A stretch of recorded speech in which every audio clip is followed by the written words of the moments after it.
Okay, let's then look at a different topic. What if we want to add unlike mixed numbers? Well, the process is going to be the same. We're not going to be able to add right away, obviously, but we have to find the common denominator for the fraction parts of those two mixed numbers. Again, 3 and 7. 7 is not a multiple of 3. Then what is the common denominator, do you think?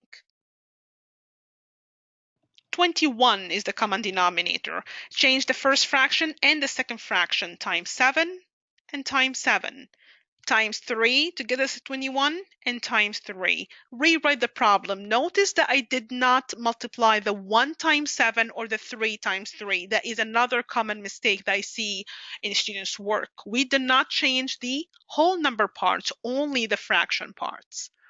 So rewrite the problem. 1 and 7 over 21 plus 3 and 15 over 21. We're adding, so add the tops.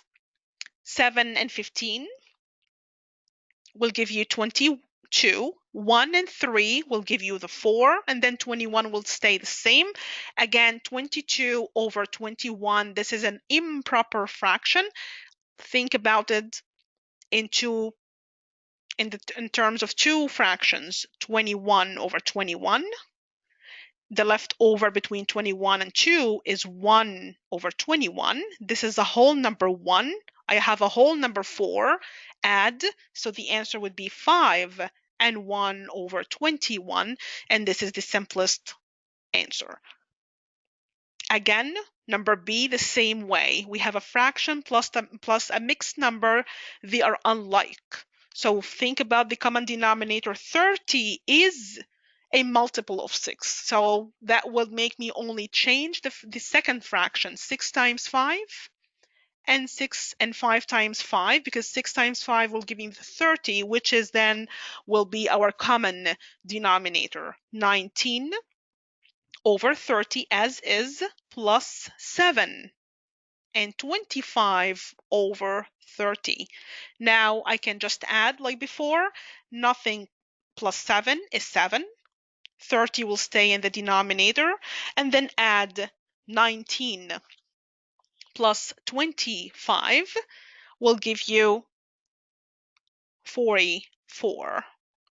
Now 44 over 30, that's not in simplest form. Think about it like this. 30 over 30. The leftover would be 14 over 30. That's a 1. Plus 7 will give you the 8. And then the fraction part of the answer would be 14 over 30. I'm not done yet. 14 over 30. These two numbers are even numbers. There is a common factor to eliminate. Divide over 2 and divide over 2. We're not going to divide the 8 over 2. We're only simplifying the fractions. So equals to 8 and 7 over 15. And this is your simplest form of the answer.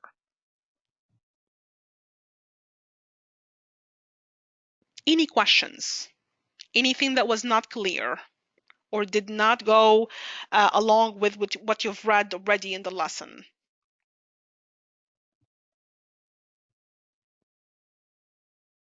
Okay, let's do a self-check question. Again, the same topic. You have two numbers. One is a fraction. The other one is a mixed number. They have different denominators. What should we do? What is the common denominator? Is one of the denominator a multiple of the other denominator or no?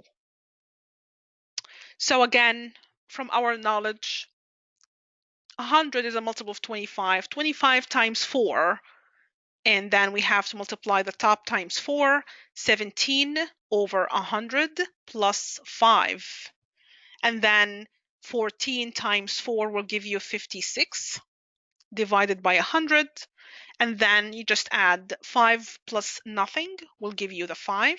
17 plus 56 will give you 73 over 100. And this is the simplest form of that fraction. So the answer is 5 and 73 over 100. Good job.